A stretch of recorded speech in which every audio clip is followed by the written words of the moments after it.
Seja bem-vindo ao canal, se inscreva, compartilhe e deixe seu like. O Príncipe, de Maquiavel. Resumo completo. O Príncipe, de Nicolau Maquiavel, retrata os vários tipos de principados e de como se governa um Estado. Diversos exemplos são citados, desde a Igreja até a hereditariedade de governo. O que mais chama atenção é que, mesmo sendo um livro muito antigo, se enquadra perfeitamente no cenário atual. Resumo de O Príncipe. Os estados podem ser repúblicas ou principados, que foram herdados pelo sangue ou foram adquiridos recentemente. Os principados hereditários encontram mais facilidade, por já serem vistos como de família nobre, sendo assim tendo direito ao poder que lhe compete. Também os principados podem ser novos. Esses principados novos ou são totalmente novos ou são conquistas de outros estados.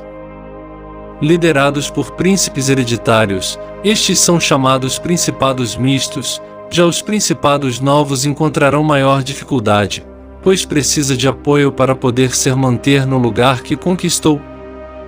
O príncipe, conseguindo com que se tornem inimigos todos aqueles que foram incomodados e ofendidos com sua conquista do território, ganhará forças e diminuirá o risco de perder sua posição. Da mesma forma, se conseguir reconquistar regiões rebeladas, estas dificilmente lhe serão tomadas.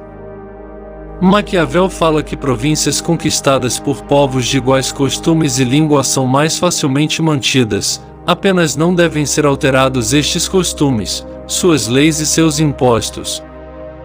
Já para os novos governantes das províncias de diferentes costumes e língua, será mais difícil mantê-las.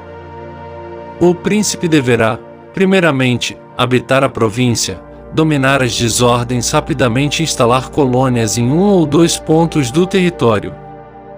Uma estratégia usada é de ser defensor dos menos fortes, para que assim também aconteça o enfraquecimento dos poderosos, mas é claro, não fazer com alguém fraco venha a ser muito forte. Deve-se ter cuidado para que nenhum forasteiro e estrangeiro de poder penetre na província. Quando se deseja conservar os principados que, antes de serem ocupados, viviam com suas próprias leis, existem 3 caminhos a serem seguidos: arruiná-los, e este é o caminho mais seguro: habitá-los pessoalmente ou criar o governo aos poucos e deixá-los com suas próprias leis. Já os principados que anteriormente possuíam um outro príncipe como governante são mais facilmente conservados. Aqueles principados que foram conquistados com as armas e fortunas dos outros, geralmente não são mantidos, pois existe uma corrupção do exército, e uma sociedade que não possui um alicerce, ou seja, não é fortalecida. Estes governantes estão submetidos à vontade de quem lhe concedeu o Estado, ou seja, o príncipe não tem poder algum. Quem realmente comanda o Estado é o dono da fortuna. Os que chegaram ao principado por meio de crimes, geralmente pagam por seus crimes, não sendo celebrados por homens ilustres, e não são considerados homens de virtude. Também Maquiavel afirma que as crueldades podem ser mal ou bem usadas. Os crimes de extrema necessidade são considerados bem usados e são justificáveis e aceitáveis se após este, faz-se apenas o bem. Mas quando isso não ocorre e os príncipes continuam fazendo o mal, este possui falta de princípios e escrúpulos. As ofensas ao povo devem ser feitas de uma só vez, e o bem deve ser feito aos poucos, para que todos possam apreciá-lo. Quando um cidadão privado torna-se príncipe de sua pátria, pode-se chamar seu governo de principado civil. O comandante deste deve ter, antes de tudo, uma grande e afortunada astúcia.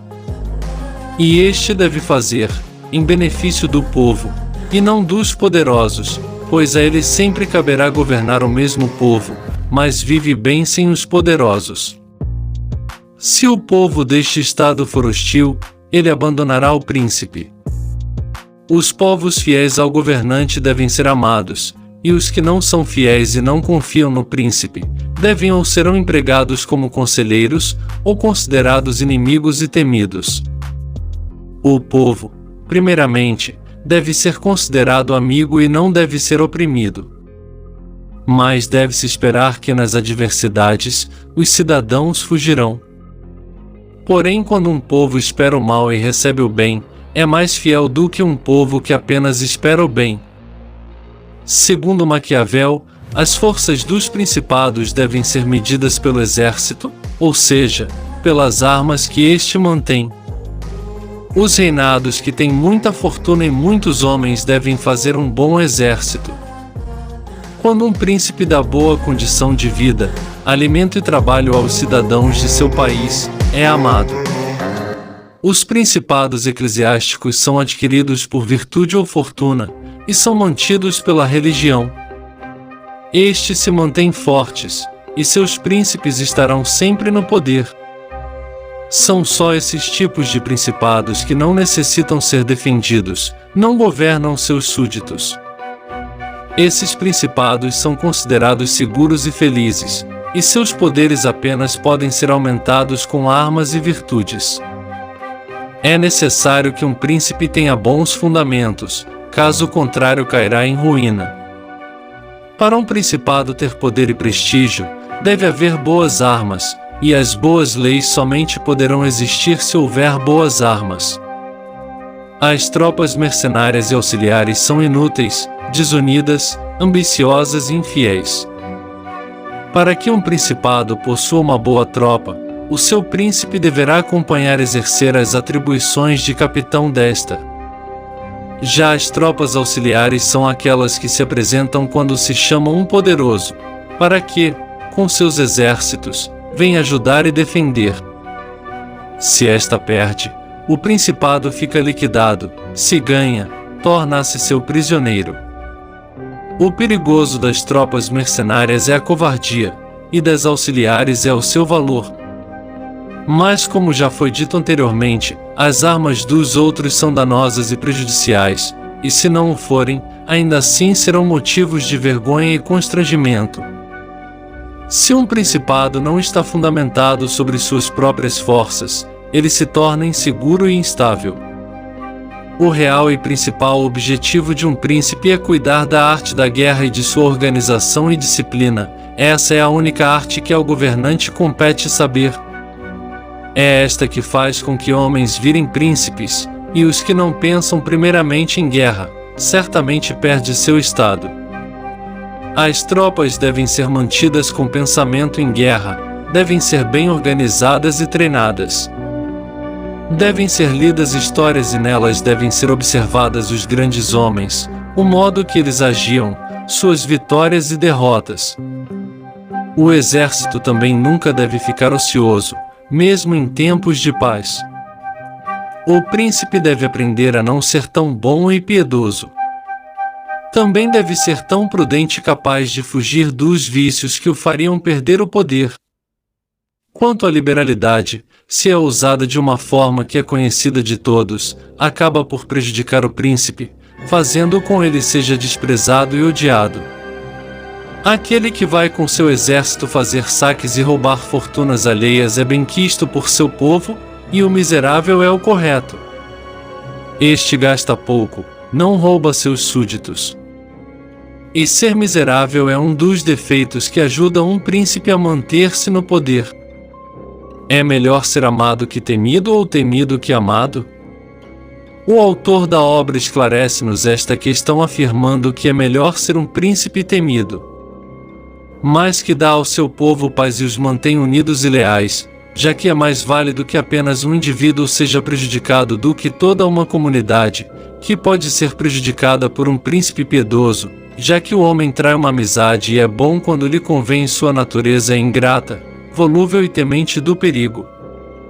Porém, quando um homem teme, esse temido do castigo jamais o abandona, e o respeito não é perdido. O que também deve ser entendido é que ser temido não é o mesmo que ser odiado, porque este é prejudicial ao príncipe. O príncipe deve proceder de forma equilibrada, com prudência e humanidade, mas que não tenha muita confiança e nem demasiada desconfiança nos homens. Também ele deverá saber se utilizar do seu lado bom e do seu lado mau, deve saber punir tanto com as leis, quanto com a violência. Deve sempre manter a postura de piedoso, fiel, humano, íntegro. Especialmente religioso, mas tem que saber agir ao contrário em caso de necessidade, deve saber ser mau quando necessário. Para ser odiado pelo seu povo, o príncipe deverá se utilizar dos bens dos seus súditos, seduzir suas mulheres e desonrá-los. Se isso não ocorrer, o povo viverá feliz e satisfeito com seu governante. Para ser amado, ele deve ser grande em seus atos, corajoso, e suas ações deverão ser irrevogáveis. O príncipe deverá preocupar-se em distrair e alegrar o seu povo, dando-lhes festas e espetáculos. Deve também dar oportunidade aos melhores de seu estado e ter bons ministros. A confiança mútua entre príncipe e ministros é extremamente imprescindível para se ter um bom principado. Também devem ser escolhidos como conselheiros do príncipe homens sábios, mas que apenas deem conselhos quando abordados sobre a questão.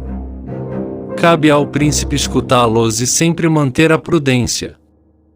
Sintetizando, o príncipe tem que sempre se manter atento em relação às armas, evitar a todo custo a inimizade do povo, e saber se defender dos grandes. Sabendo isto, seu principado não corre o risco de ser perdido. Por fim, é sempre melhor a um líder ser impetuoso que cauteloso, sempre ter como virtude a coragem e a esperança de abraçar apenas causas justas. Muito obrigado por assistir até aqui, se inscreva no canal, comente.